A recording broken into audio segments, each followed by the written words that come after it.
कुछ ही समय पहले की बात है। एक छोटे से गांव में मालती अपनी बेटी सुमन के साथ रहती थी।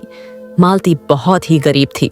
वह दूसरे के घर में साफ सफाई का काम करती थी, जिससे उसका घर चलता था।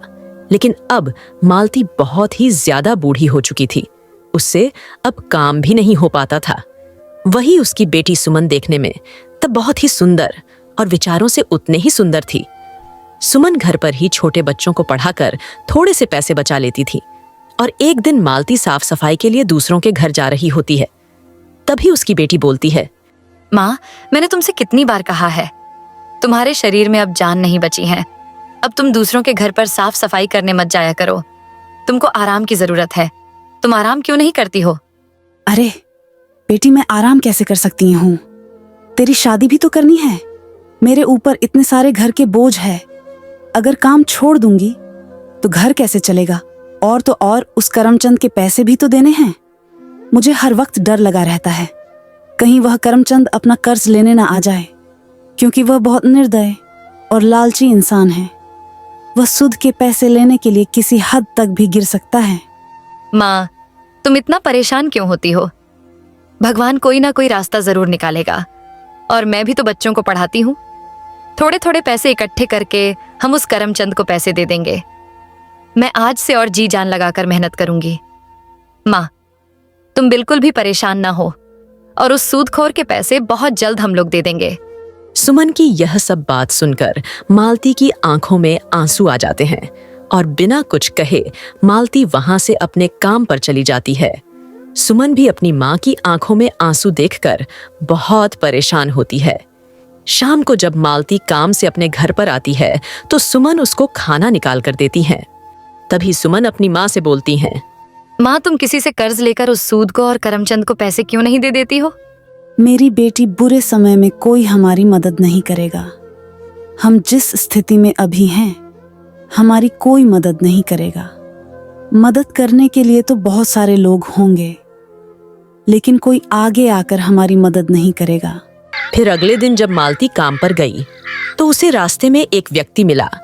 वह मालती की हालत देखकर बोला, अरे माई, तुम्हारी हालत देखकर तो पता चलता है कि तुम बहुत ही बेबस और लाचार हो। इस समय मैं दूसरों के घर में साफ सफाई करने जा रही हूँ। क्या तुम्हें भी कोई कुछ मदद चाहिए? मुझे कोई मदद नहीं चाहिए, परंतु एक बात बता माई, क्या तुम्हारा कोई बेटा नहीं है? इतना कहते ही मालती की आंखों में आंसू आ गए और वह फुट फुट कर रोने लग जाती है। तू रो मत माई, मैं भी तो तुम्हारे बेटे जैसा ही हूं। ये लो, मेरे पास कुछ सोने के सिक्के हैं जिससे तुम्हारा गुजारा हो सकता है। माई ले लो, तुम्हें कोई एहसान चुकाने की जरूरत नहीं है। मुझे अपना बेटा समझकर ले लो ये पैसे। मैंने आज तक कोई अच्छे काम नहीं किए।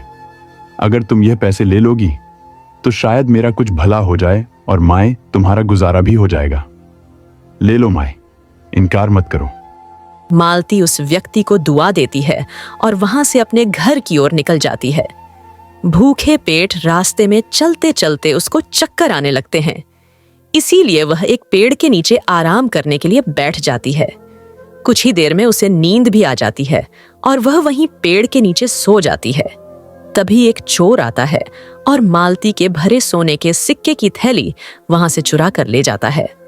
थोड़ी दूर जाने के बाद जब वह चोर थैली खोलकर देखता है तो वह खुशी से झूम उठता है और कहता है, अरे, वह इतने सारे सोने के सिक्के, आज तो मेरी तकदीर ही खुल गई है। अब तो मेरी बीवी बच्चों को भूखा नहीं रहना पड़ेगा। इन सिक्के से तो मेरा सालों का गुजारा हो जाएगा और मुझे कोई काम भी नहीं करना पड़ेगा। इतना कहकर चोर अपने घर की ओर निकल जाता है और इधर जब मालती की आंखें खुलती हैं तो वह एकदम से अपने पैसे की थैले की ओर देखती है, लेकिन उसे सोने के सिक्के की थैली नहीं मिलती। मालती बहुत ज्यादा घबरा जाती है और वह अपने आप को कोसने लगती है। बेचारी मालती गम में डूबी हुई अपने घर की ओर निकल जाती है और इधर चोर अपनी बीवी से कहता है, नीलम, तुम मुझे हर वक्त उल्टा सीधा कहाँ कहती थी ना कि मैं कुछ करता नहीं हूं। यह देखो, सोने से भरी हुई सिक्के की थैली। इन सिक्कों से हमारा कम से कम 10 सालों का गुजारा हो जाएगा। अब मुझे कुछ भी करने की जरूरत नहीं है। यह सब देखकर नीलम बहुत हैरान होती हैं और बोलती हैं, इतने सारे सोने के सिक्के, ये सब तुम कहाँ से लाए हो? किसने दे दिए यह? तभी मुकेश बोलता है। तुम्हारी यह सवाल करने की आदत कब जाएगी? मैं यहाँ सोने के सिक्के कहाँ से लाया हूं, तुम्हें इस बात से क्या मतलब है? बल्कि तुम्हें तो खुश होना चाहिए कि मुझे यह सोने के सिक्के मिले हैं। क्योंकि मैं जानना चाहती हूँ, कहीं तुम यह सोने के सिक्के चुराकर तो नहीं लाए हो? नीलम हैरानी से कहती हैं। अब तुम चोरी भी करने लगे हो? तुम्हें सोने के सिक्कों की थैली चुराते हुए डर नहीं लगा? क्या तुम दूसरों को दुखी करके खुश रहना चाहते हो? वह बेचारी गरीब माँ किस हाल में होगी, पता नहीं उसने यह सिक्के किस काम के लिए रखे होंगे और तुम उन्हें चुरा कर ले। अरे वह गरीब नहीं थी, वह एक मालदार औरत थी, तभी तो यह सोने के सिक्के अपने साथ लेकर घूम रही थी। तुम्हें कैसे पता कि वह एक मालदार औरत थी? क्या तुम जानते हो उस औरत को? मैं उसे जानता तो नहीं हूं, लेकिन वह गरीब नहीं है, क्योंकि कोई भी गरीब व्यक्ति इतने सारे सोने के सिक्के लेकर बेफिक्र होकर पेड़ के नीचे रखकर थोड़ी ना सोएगा। हमें इस बात से कोई मतलब नहीं है कि वह मालदार है या गरीब। तभी नीलम कहती हैं। तुम्हें कल ही ये सोने के सिक्के उसको लौटाने होंगे। तभी मुकेश बोलता है। तुम ये कैसी बेवकूफ वाली बातें कर रही हो? मैं अब उस बूढ़ी औरत को कहां जाकर ढूंढूं? तुम्हें उस बूढ़ी औरत को ढूंढना ही पड़ेगा। मुझे भूखा मरना पसंद है, लेकिन मैं यह चोरी के सिक्के से अपने घर का गुजारा नहीं कर सकती। तुम्हें मेहनत मजदूरी करके अपने परिवार का पेट भरना चाहिए, ना कि चोरी करके, समझे तुम? ठीक है मेरी माँ, तुम तो मेरे पीछे हाथ धोकर पड़ गई हो। मैं कल सुबह ही उस बूढ़ी औरत के सिक्के वापस करके आऊंगा। फिर वह चोर उस बूढ़ी औरत के सोने के सिक्के लौटाने के लिए उसको ढूंढने लगता है, पर वो उसे नहीं मिलती। इधर जब मालती अपने घर देर से पहुंचती है तो उसकी बेटी उससे कहती है। माँ, मैं कब से आपका इंतजार कर रही थी। आप इतनी देर से कहाँ थी? आज आपको घर आने में देर क्यों हो गई है? मालती कुछ देर के लिए कुछ नहीं बोलती, क्योंकि उसके मन में बहुत उथल पुथल चल रही थी। माँ, तुम चुप क्यों हो? कुछ बोलती क्यों नहीं हो? कुछ तो बोलो माँ, मुझे तुम्हारी बहुत फिक्र हो रही है। फिर मालती अपनी बेटी को सारी बातें बताती हैं। उतने में ही सूदखोर करमचंद अपने पैसे लेने आ जाता है। करमचंद को देखकर मालती बहुत ज्यादा घबरा जाती। मालती, तूने आज मेरे को मेरे पैसे वापस देने का वादा किया था। ला, अब जल्दी से मेरे पैसे मुझे वापस दे। अरे सेठ, मैं तुम्हारा ही इंतजार कर रही थी, लेकिन मेरी सोने की सिक्कों की थैली किसी ने चुरा ली है। तुमने मुझे पागल समझा है क्या मालती? तू ये सब बोलेगी और झूठी कहानी सुनाएगी और मैं विश्वास कर लूंगा और तुझसे पैसे नहीं मांगूंगा। अरे तेरे जैसी 85-60 औरत मेरे दरवाजे पर रोज आती हैं और ऐसा ऐसा झूठ बोलती है। मेरा समय बर्बाद मत कर मालती, जल्दी से मेरे पैसे वापस ला कर दे, मुझे और भी बहुत काम है। मैं सच कह रही हूँ, मैं झूठ नहीं बोल रही हूँ। सेठ जी, मेरी बात का विश्वास करो, मेरी सोने के सिक्कों की थैली किसी ने चुरा ली है।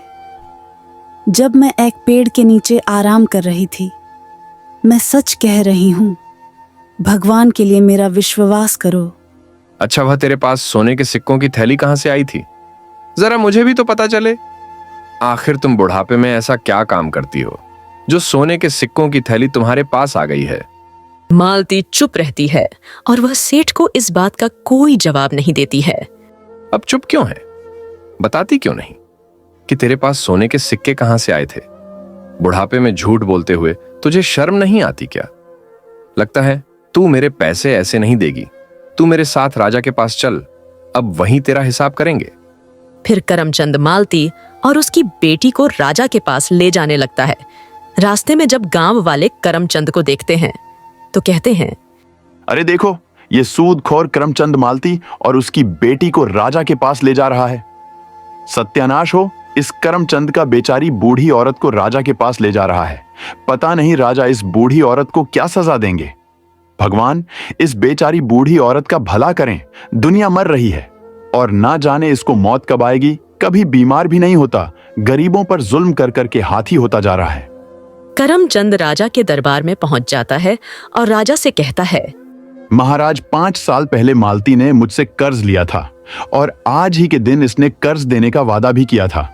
लेकिन अभी तक इसने मेरे को एक भी रुपया नहीं दिया और इसने बोला था कि इसने मेरे पैसों का इंतजाम कर लिया है।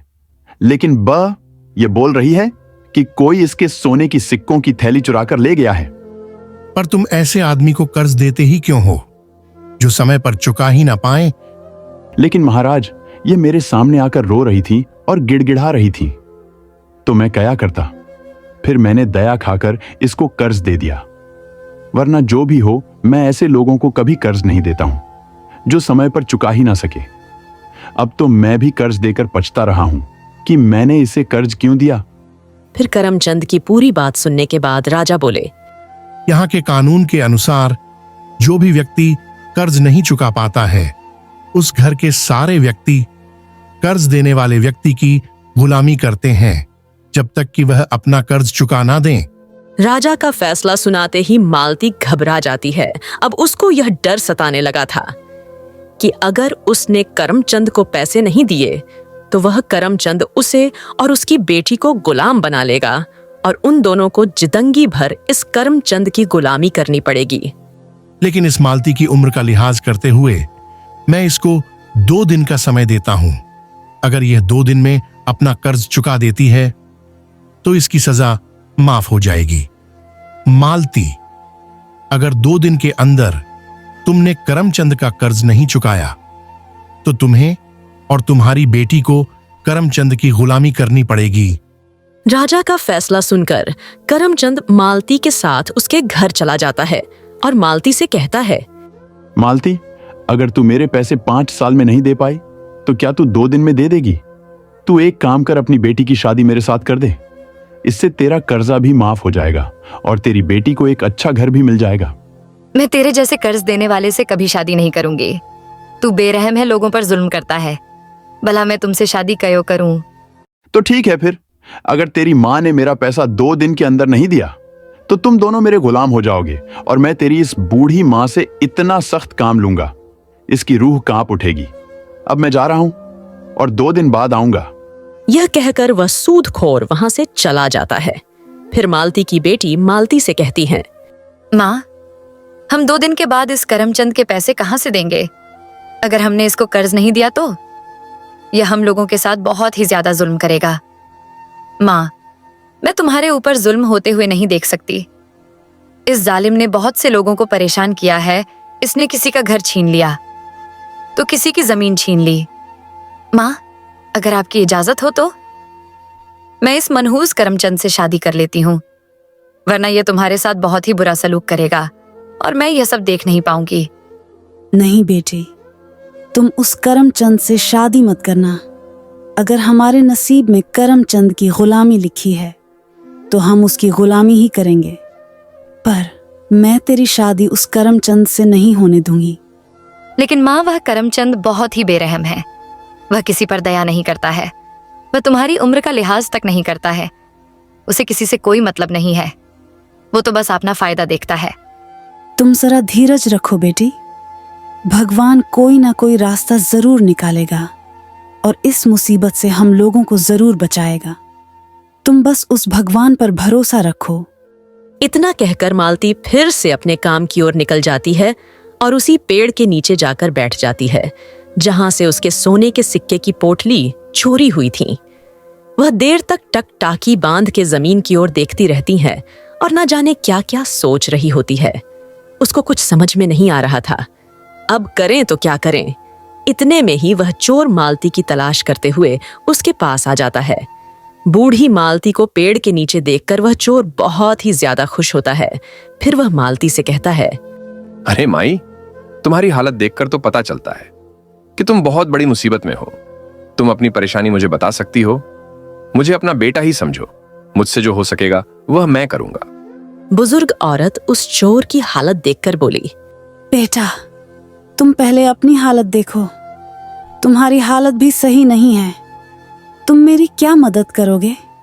अरे माई, आप मेरे चेहरे की हालत पर मत जाइए। आप एक बार अपनी परेशानी तो बताओ। मैं पूरी कोशिश करूंगा कि आपकी मदद कर सकूं। बेटा, मैंने 4 साल पहले एक सूदखोर से पैसा लिया था, लेकिन मैं अभी तक उसका कर्ज नहीं दे पाई। अगर मैंने उसका कल तक कर्ज नहीं दिया तो मुझे और मेरी बेटी को उसकी गुलामी करनी पड़ेगी। कुछ दिन पहले एक नेक दिल इंसान ने मुझे कुछ सोने के सिक्के दिए थे। मैंने सोचा इन सिक्कों से मैं अपनी बेटी का शादी कर दूंगी और उस सूद घर के पैसे वापस कर दूंगी, लेकिन किसी ने उस सोने के सिक्के को चुरा लिया है।